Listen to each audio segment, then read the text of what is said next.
દર વખતે આ જ મુદ્દો છે. આની પહેલા હજી હમણાં જ તે વાત કરું, 15 દિવસ પહેલા, મહિના પહેલા જ તે સેમિસ્ટર 6 ની અંદર પણ અંગ્રેજી છે, ઇંગ્લિશ સબ્જેક્ટ છે, એની અંદર પણ સેમ જ ભૂલ આવી હતી અને એની અંદર પણ મોસ્ટ ઓફ લોકો ફેલ થયા છે. એટલે આમાં વારંવાર MKBU યુનિવર્સિટી દ્વારા ભૂલ થાય છે.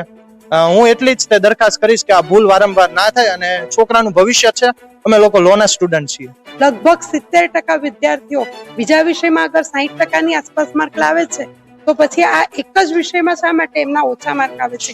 1 થી લઈને 15-20 સુધીના માર્ક, શું આવા માર્કની મહેનત કરી છે એમણે? આ સ્વીકાર્ય નથી. અને આટલું થયા પછી બીજી બધી ફેકલ્ટીઓમાં અને બીજા બધા યુનિવર્સિટીઓમાં થર્ડ સેમેસ્ટરમાં બધાને જ એડમિશન આપવામાં આવે છે, તો અમને શા માટે એડમિશન કેરી ફોરવર્ડ કરીને આપવામાં આવતું નથી? આ બધા પ્રશ્નોના જવાબ અમારે કઈ રીતે લેવાના? અમારી એક જ માંગ છે કે આવું વારંવાર કેમ અધ્યાપક દ્વારા થાય છે? જો અધ્યાપક જ આવું કરશે તો સ્ટુડન્ટ શું કરશે? અને આવું કરવાથી સ્ટુડન્ટનું આખું ભવિષ્યમાં એ લોકોને તકલીફ પડે છે.